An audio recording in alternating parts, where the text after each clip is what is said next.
chaque personne dans l'église est un don. Voilà, c'est seulement un homme qui donne. Alors, un homme avec femme, c'est don. Il y a un don. Il y a une raison d'exister. Et l'idée que nous avons dans cette église, c'est que chaque personne puisse trouver quelque chose à faire pour la gloire de Dieu. Met en évidence vos capacités, vos dons, vos appels. Que l'Éternel soit glorifié ici, dans ce pays. Frères et sœurs, c'est un homme donné que je prêche. Je peux vous rassurer que ma famille, jusqu'ici, ne va pas m'abandonner. Elle ne va pas m'abandonner. Mon frère, quand il senti quelque chose, il a tiré moi.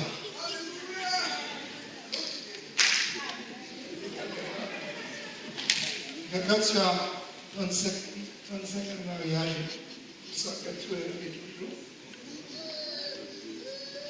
C'est extraordinaire. Ça va être jusqu'à l'hygiène carré. Qu'est-ce que c'est ici? Voilà. Et l'Éternel m'a donné 4 enfants. Et c'est tout le monde dans ça. Papa, voyez, il me dit, papa, est-ce que je peux aller en France pour faire des études? Il a dit, non. Sans pas te le livre, c'était moi. Je ne vous ai pas dit comme moi. En France métropolitaine, parce que la matière est aide. Le papa en fait, mais c'est des signes extraordinaires comme ça. Amen, amen, amen, amen. Il y a des bons grands erreurs qui avaient tout le monde sans changer de là.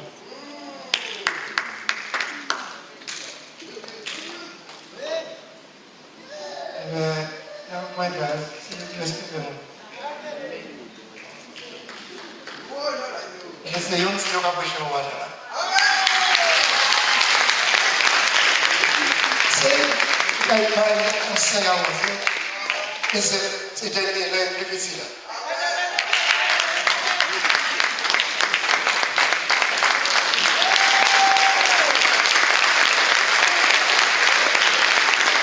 Nous allons mettre le coup. Nous allons mettre le coup. Nous devons aller à la maison. C'est mort. Nous avons besoin des jeunes de l'église. Mais c'est ça, si c'est pas utiliser les jeunes de l'église, il y a plus loin. Amen, amen. Moi, c'est quand même ça. Le ministère est sorti en pantalon. Il a pas assez. Amen, amen. Au nom de Jésus, je prononce la grâce sur toi ce matin. Au nom de Jésus. Parle. Alléluia. Que le nom de l'Éternel soit glorifié. Est-ce qu'on peut dire gloire à toi, Jésus? Gloire à toi, Seigneur. Gloire à toi, notre Dieu, notre roi. Gloire à toi, celui qui est vivant. Gloire à toi, celui qui est éternel. Et nous prenons la victoire ce matin par la louange. Nous disons que notre Dieu est fort. Notre Dieu est vivant. Nous sommes faibles, mais lui, il est élevé. Nous sommes faibles, mais il est tout puissant.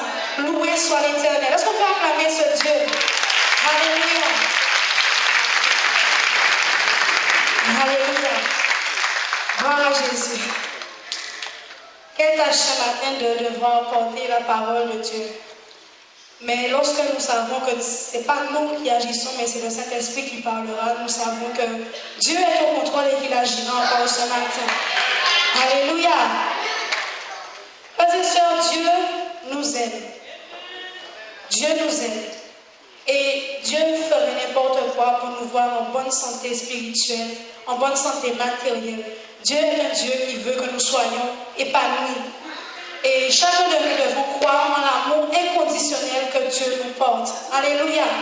Si ce matin tu te sens abattu, si ce matin tu te sens abandonné, rappelle-toi que ton Dieu t'aime de manière individuelle.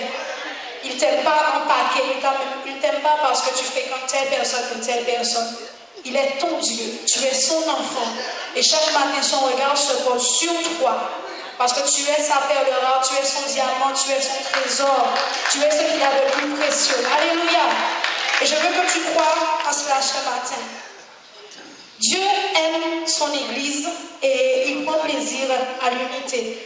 Et je veux dire merci à Dieu pour cette œuvre qu'il a commencée avec la voie de la mission. Pourquoi? Parce que Dieu nous a mis dans ce projet. Il a rassemblé des hommes et des femmes. Peut-être que nous ne nous connaissions pas, mais Dieu prépare toujours toutes choses à l'avance. Si tu es là ce matin, c'est parce qu'il a choisi que tu sois là ce matin. Il t'avait déjà préparé à l'avance. Il n'y a pas de hasard avec notre Dieu. Et Dieu prend plaisir à notre union ce matin, du fait que nous soyons venus ici pour l'adorer. Nous sommes venus ici ensemble pour l'élever. Alléluia. Ta présence ici ce matin n'est pas un hasard. Et nous disons merci à Dieu de nous avoir mis dans ce projet de voie de la mission. Et Dieu nous a donné une vision. C'est pour ça que ce matin, je veux vraiment nous encourager par rapport à ce thème, qui est la vision. Dieu nous a mis dans cette œuvre, Dieu nous a mis dans cette église, Dieu nous a mis dans ce cheminement. Nous ne savons pas pourquoi, mais lui seul sait pourquoi. Et je veux te dire que ce matin, tu fais partie de la vision. Est-ce que tu le crois? Ce matin, tu fais partie d'un projet qui a été préparé par Dieu. Est-ce que tu le crois? Alléluia. Je veux parler de la vision ce matin, comme je le dis, un peuple qui a un objectif. Et quoi de mieux que de parler du peuple d'Israël, qui est lui un rassemblement d'hommes et de femmes, qui avait un voyage à faire, qui avait un objectif et qui était guidé par le Saint-Esprit. Alors ce matin, je vais parler d'Israël. Israël est un peuple qui est béni. C'est-à-dire qu'il n'avait pas à quémander une bénédiction. Dieu a fait une alliance avec Israël et Israël était béni automatiquement, sans effort. Amen. Dieu a choisi ce peuple et les peuples autour, le monde autour voyaient la main de Dieu au travers de ce peuple. Et d'ailleurs, le mot Israël même apparaît avec Jacob. Dieu a dit à Jacob, tu ne t'appelleras plus Jacob, mais tu t'appelleras Israël. Parce que tu as lutté contre les puissances célestes et les puissances humaines et tu es resté fort. Israël était un peuple fort. Israël était un peuple choisi. Et je veux qu'on puisse voir un peu les caractéristiques du peuple d'Israël. Et vous allez prendre avec moi le livre d'Exode. Exode chapitre 1. Et nous allons essayer de voir qui était Israël. Quelles sont les caractéristiques d'Israël? Est-ce que nous sommes là? Exode chapitre 1. Exode chapitre 1 et les versets 7 à 9. Lorsque vous êtes là, vous dites Amen. Amen. Lisons ensemble verset 7. Les enfants d'Israël furent féconds et multiplièrent. Ils s'accrurent et devinrent de plus en plus puissants et le pays en fut rempli. Il s'éleva sur l'Égypte. Il s'éleva sur l'Égypte un nouveau roi qui n'avait point connu Joseph. Il dit à son peuple, voilà, les enfants d'Israël forment un peuple plus nombreux que nous et plus puissant que nous. Amen.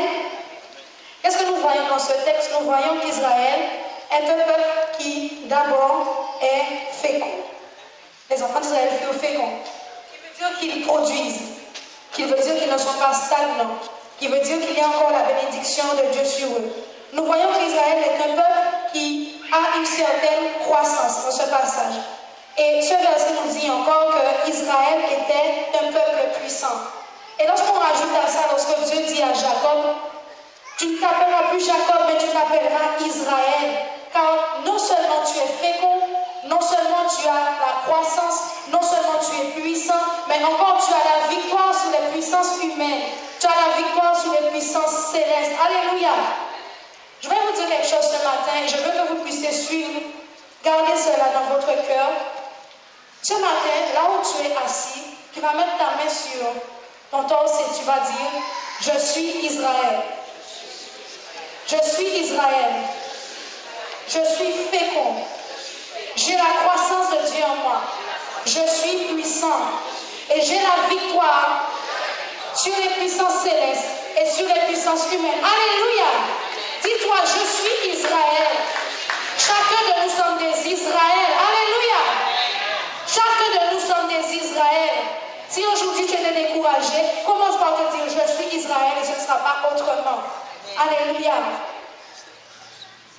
Cependant, nous savons que Israël, bien qu'il était fort, qu'il était puissant, qu'il avait la victoire, mais Israël quand même est passé par un moment de servitude.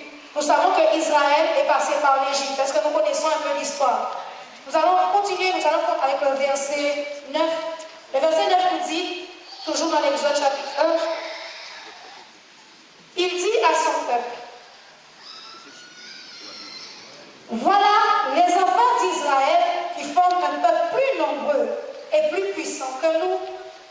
Allons, montrons-nous habiles à son égard. Empêchons qu'ils ne s'accroissent et que s'il survient une guerre, ils ne se joignent à nos ennemis pour nous combattre et sortir ensuite du pays. Et l'on établit sur lui des chefs de corvée, afin de l'accabler de travaux pénibles. C'est ainsi qu'il bâtit les villes de Python et de Ramsès pour servir de magasin à Pharaon.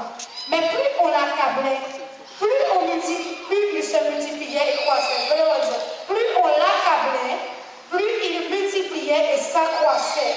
Et l'on prit en aversion les enfants d'Israël. C'est ce qui se passe pour nous un peu dans notre vie de tous les jours. Bien que nous soyons Israël passe dans un moment de servitude. Bien que chacun de nous ici soyons des Israël, nous passons dans les difficultés de la vie. Qui n'a pas de problème financier ce matin? Qui n'a pas de soucis un peu dans sa vie professionnelle? Qui n'a pas de soucis dans sa vie sentimentale? Est-ce qu'il y a quelqu'un ce matin qui n'a pas de problème? Amen. Il faudrait que tu nous donnes la recette. Nous avons chacun des moments de servitude, chacun des liens, quelque part, quel que soit le domaine dans notre vie. Nous avons un moment de servitude où nous nous sentons un peu en Égypte. Mais attention, même en étant en Égypte, même en étant accablé, même en étant dans la servitude, Israël reste Israël. Il continue de se multiplier, il continue de s'accroître, parce que c'est l'Éternel qui a déposé sur lui une bénédiction spéciale. Alléluia! Alors la deuxième chose que je veux te dire, c'est que même si tu es en Égypte, je suis Israël. Alléluia! Et Israël, même en plus que, pour montrer comment est-ce que Dieu dirige toutes choses et que Dieu ne fait rien au hasard, ce que tu es, où que tu sois, si tu crois en toi et si tu connais ton identité, les caractéristiques, les bénédictions de Dieu qui découlent en toi se manifesteront où qu'elles soient. Israël est en Égypte parce que Joseph a été vendu par ses frères. Israël est en Égypte parce qu'il a été pris en aversion par ses frères une fois et il est arrivé en Égypte. Mais la main de Dieu est sur Joseph. Joseph part de bas, mais à cause de lui, le peuple d'Israël grandit en Égypte. Et la prospérité de Dieu est en Égypte. Et Israël est en train de se multiplier en Égypte. Alléluia. Joseph est arrivé en Égypte. Le peuple arrive dans ce moment de servitude en Égypte, mais il reste Israël. Alléluia. Tu restes Israël, quelles que soient les difficultés que tu rencontres. Tu restes Israël, quelle que soit la force du géant qui est devant toi, tu restes Israël. Est-ce que tu le crois ce matin? Amen. Si tu le crois ce matin, n'hésite pas à dire Amen, gloire à Dieu, Alléluia. C'est ta vérité ce matin. Joseph a été pris en aversion par ses frères. Israël arrive en Égypte. Il est encore pris en aversion par les Égyptiens. Mais j'ai envie de te dire que tu es un Israël sans date de péremption. Tu es un Israël en continuité. Il n'y a pas de limite à ce que Dieu va faire au travers de toi, quelle que soit la force de ton souci. Dis encore, je suis Israël. Je suis Israël. Alléluia. Israël est en Égypte, mais il faut qu'on comprenne quand même pourquoi est-ce que Israël passe par ce moment de servitude. Il faut que nous comprenions des fois pourquoi est-ce que nous souffrons dans la vie que nous vivons aujourd'hui. Et nous allons continuer, nous allons voir dans Exode chapitre 13. Nous allons déplacer, nous allons essayer de comprendre un certain nombre de choses. Exode chapitre 13, et nous allons prendre à partir du verset 17. 17 et 18. Nous allons lire ces deux versets. Est-ce que nous sommes là? Pas encore? Nous sommes là? Lorsque Pharaon, Exode chapitre 13, oui, versets 17 à 18. Lorsque Pharaon laissa aller le peuple, Dieu ne le conduisit point par le chemin du pays des Philistins, quoique le plus proche, car Dieu dit, le peuple pourrait se repentir en voyant la guerre et retourner en Égypte. Mais Dieu fit faire au peuple un détour par le chemin du désert vers la mer Rouge. Les enfants d'Israël montèrent en armes hors du pays d'Égypte. Je veux que l'on revienne sur la première phrase. Lorsque Pharaon laissa aller le peuple. La première chose un peu qui a retenu mon attention, c'est Pharaon. Lorsque Pharaon laissa aller le peuple. Je me suis dit, je vais chercher un peu ce que c'est Pharaon. Pharaon veut dire souverain. Souverain. Souverain, j'ai cherché un peu la définition. Souverain veut dire qui, dans sa catégorie, atteint son plus haut niveau de qualité. Souverain veut dire aussi se dit d'un pouvoir qui n'est limité par aucun autre. Souverain également veut dire qui émane d'un organe qui n'est susceptible d'aucun contrôle. La Bible nous dit lorsque Pharaon laissa partir le peuple. Moi, je vois Pharaon comme une mentalité. Je vois Pharaon comme une attitude d'autosuffisance. Israël est ce qu'il est, Israël est fort, Israël est puissant, mais il est. Et il ne va pas plus loin. Est-ce que nous comprenons ce que je veux dire? Amen. Pharaon ici n'est pas simplement Pharaon, la personne, mais Pharaon, c'est la mentalité que beaucoup de chrétiens ont aujourd'hui. Ils croient qu'en venant à l'église tous les dimanches de manière régulière, qu'ils sont bien posés. Ils croient qu'en ayant peut-être les meilleurs vêtements, le meilleur maquillage, la meilleure cravate, ils sont déjà postés. Ils croient qu'en ayant le meilleur travail, en ayant l'argent, tout l'argent, ils disent le Seigneur me bénit parce que je suis riche. Le Seigneur me bénit parce que j'ai ci, parce que j'ai ça. Moi, je crois que ces chrétiens, quelquefois, sont sous la servitude de ce Pharaon. Et ce Pharaon se trouve dans nos mentalités. Ce Pharaon se trouve dans nos pensées. Est-ce que l'on peut s'analyser ce matin et se dire, quelle est ma mentalité ce matin? Quelle est ma mentalité ce matin? Est-ce que je me suffis à moi-même? Est-ce que je me glorifie dans ce que je suis? Oui, je suis Israël. Et après? Et avec cette mentalité, Israël peut arriver à un état de stérilité, je dirais. Parce que le verset, lorsqu'il continue, il dit, lorsque Pharaon laissa aller le peuple, Dieu ne le conduisit pas. Et puis c'est là qu'on voit que Dieu, à ce moment, prend le relais. Parce qu'Israël était tout le temps. Il est fort, il est fécond, il est puissant, il a la croissance. Mais Dieu n'a pas encore pris le relais. Et c'est là que je veux en venir sur la vision. La vision. La vision. Nous savons qui nous sommes. Nous connaissons notre identité. Mais maintenant, il s'agit de laisser Dieu prendre le relais et de se servir de nous avec ce que nous sommes.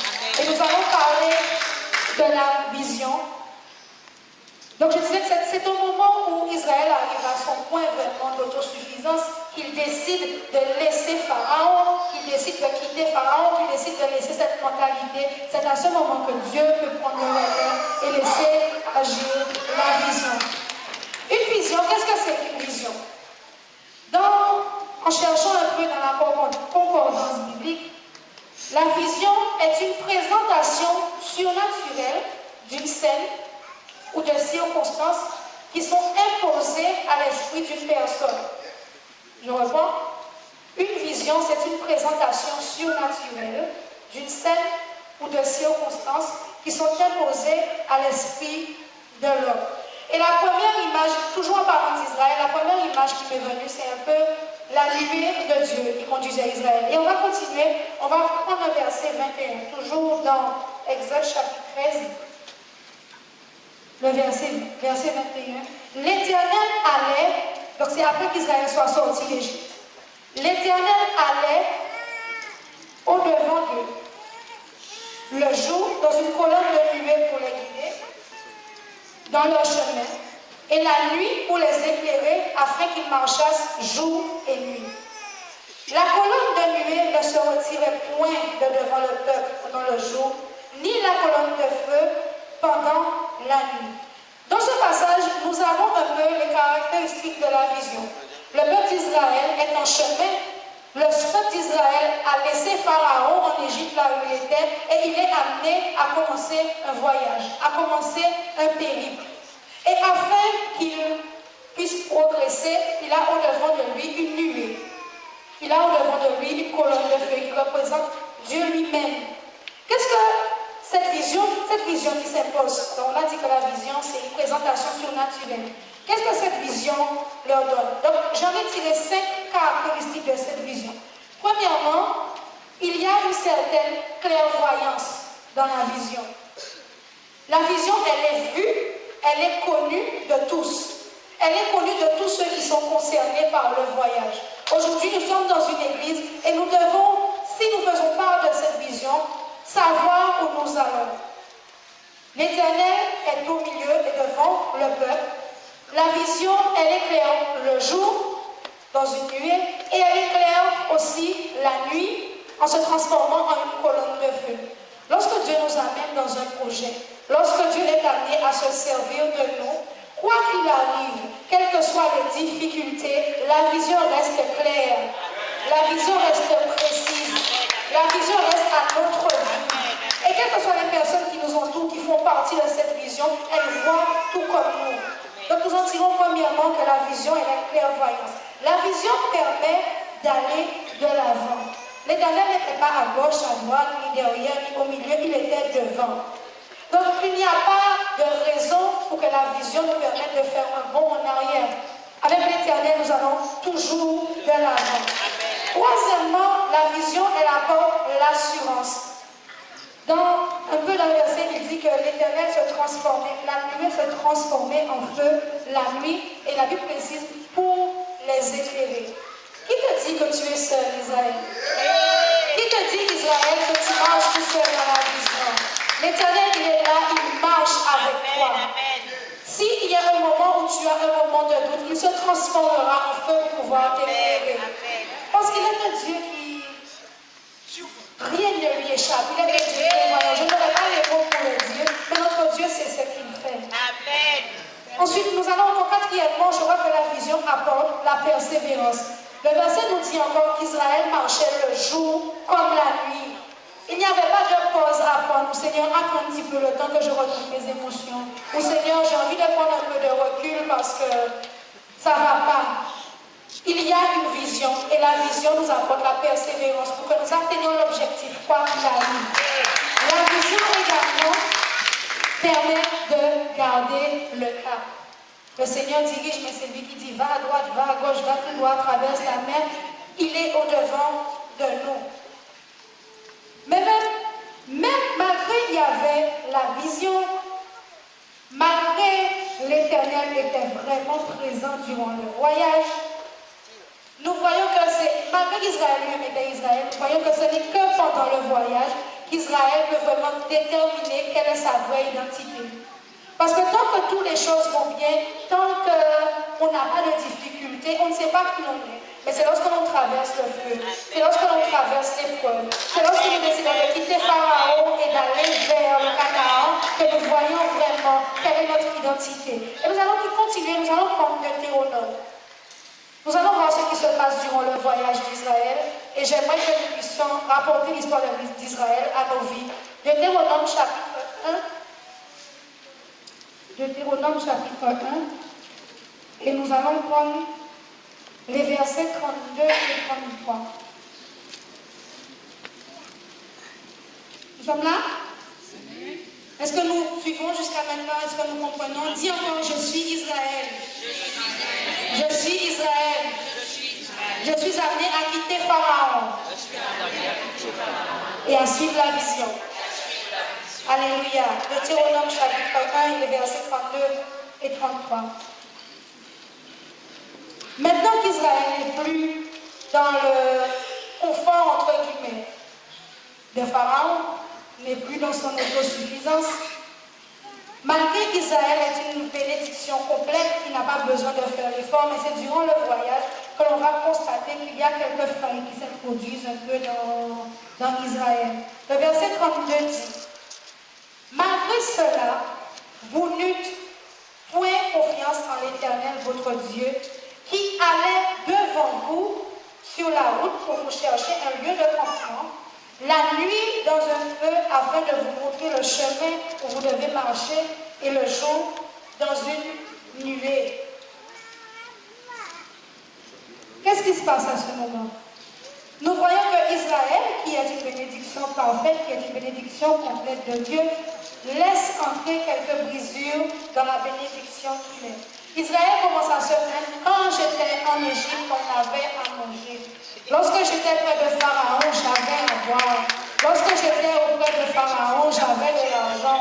Lorsque j'étais auprès de Pharaon, tout le monde m'aimait. Lorsque j'étais dans le monde, tout se passait bien. Je n'avais pas, je pouvais danser comme je voulais. Je pouvais sortir comme je voulais. Je n'avais pas à me priver de quoi que ce soit.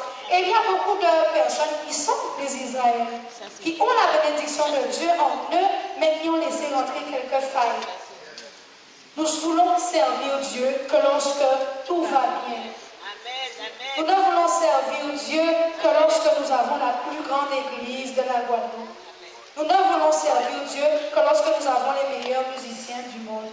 Nous ne voulons servir Dieu que lorsque nous avons le meilleur pasteur, que lorsque tout est OK, que lorsque l'église est bien décorée et que les hommes voient. Et ça, c'est encore un problème d'Israël et c'est un problème de nous. C'est pour ça qu'il y a beaucoup de chrétiens parmi nous qui ne vont nulle part. Qui ne vont nulle part. Parce qu'ils ne cherchent pas à voir ce qu'est la vision. Ils ont une espèce de raisonnement qui est humain, mais qui crée leur destruction. Qui crée un peu le vide en eux. Nous aimons trop raisonner, nous devons pas raisonner. Nous devons contrôler des fois. Nous devons contrôler. Dieu veut se servir de nous. Par exemple, on demande de prendre l'offrande le dimanche matin, mais là, nous arrivons, il nous dit casse au café et l'argent. Et c'est vrai peut-être que ça peut choquer, mais il y a beaucoup de nous qui sont trop un peu comme ça, qui ne cherchent pas à voir qu'il y a une vision devant, qui ne cherchent pas à voir qu'il y a un Dieu qui est réel, qui nous suit, mais nous voulons rester dans notre maîtrise. Et ça, c'est vraiment, dans une église, c'est vraiment quelque chose qui détruit l'église. Nous avons un point de vue, quelque chose que nous pensons, et nous voulons à tout prix l'imposer à l'église. Et si l'église n'a pas d'accord avec nous, nous préférons casser l'église là ou bien partir. Ça, c'est la mentalité qu'ont eu un peu les enfants d'Israël. Alors que nous avons une vision qui est claire, nous nous attardons sur des choses qui n'ont pas d'importance. Nous nous attardons à retarder le voyage à cause de choses qui n'ont pas d'importance. Si nous avons une vision au-devant de nous, pourquoi ne pas croire dans cette vision-là et participer à la progression de l'Église, participer à l'avancement de l'œuvre de Dieu? Est-ce qu'il y a des gens qui ont cette mentalité? Je sais que vous n'allez pas lever le doigt, mais pourtant, il y a bien ça. Il y a bien ça. Il y a bien ça.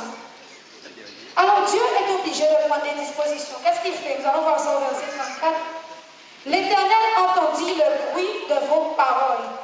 Il s'irrita et jura en disant, aucun des hommes de cette génération méchante ne verra le bon pays que j'ai juré de donner à vos pères. Il y a beaucoup aussi de nous qui sommes assis là ce matin et qui disons des grands Alléluia, mais qui n'arrivons pas au Canada. Amen, amen. À cause de vos raisonnements, à cause des murmures, exactement. Il y a beaucoup de nous. Chacun s'analyse et savoir dans quelle position il est ce matin. Je vous laisse à vos réflexions. Qu'est-ce que Dieu attend de nous? Et nous continuons encore dans le verset 36. Qu'est-ce que Dieu attend vraiment de nous? Qu'est-ce que Dieu attend que nous puissions faire? Au verset 36, il dit, alors je vais reprendre au verset 35, aucun des hommes de cette génération méchante ne verra le bon pays que j'ai juré de donner à vos pères, excepté Caleb, fils de Jéphunnée. Il le verra, lui, et je donnerai à lui et à ses enfants le pays sur lequel il a marché, parce qu'il a pleinement suivi la voie de l'Éternel. Parce qu'il a pleinement suivi la voie de l'Éternel. Je ne dis pas qu'en tant que chrétien, que nous ne devons pas avoir nos réflexions. Nous ne devons pas avoir un point de vue. Mais Dieu demande à ce que nous ayons des fois une simplicité de cœur. Simplement une volonté de voir la vision avancer. Tant que cela ne nous empêche pas d'évoluer spirituellement, apprenons à mettre notre moi, apprenons à mettre notre pharaon de côté. Apprenons à mettre notre pharaon de côté. Si ça n'aide pas à la progression de l'Église, mettons cela à côté. Caleb a suivi pleinement la vision. C'est pas que Caleb n'avait pas son avis, c'est pas que Caleb n'avait pas, comment on dit en démocratie, en France nous aimons ça, dans l'Église là nous aimons ça, nous en démocratie. Donc si je ne suis pas d'accord, je peux exploser si je veux, je peux détruire la maison de l'Éternel si je veux, mais Caleb lui, il a suivi pleinement. Caleb était un Israël en lui-même, mais il a suivi pleinement. Et à cause de ça, l'Éternel lui a accordé la faveur d'aller jusqu'à Canaan. La Bible nous dit que Dieu recherche vraiment des hommes qui l'adorent vraiment en esprit et en vérité. Caleb faisait partie de ceux qui adoraient en esprit et en vérité. L'esprit, c'est quoi? Je vous ai dit tout à l'heure que la vision, c'est une présentation surnaturelle qui s'impose à notre esprit. Mais l'esprit, c'est quoi? L'esprit, c'est le socle, c'est la base de notre volonté. L'esprit, c'est la base de nos pensées. Et lorsque Dieu dit qu'il recherche des hommes qui adorent en esprit et en vérité, il veut dire qu'il recherche des hommes qui ont la volonté à suivre la vision. Est-ce que nous comprenons ce que je veux dire? Dieu recherche des hommes qui adorent en esprit, en vérité. Mon esprit est ma volonté. Dieu veut que j'ai simplement la volonté de suivre la vision. Israël avait une vision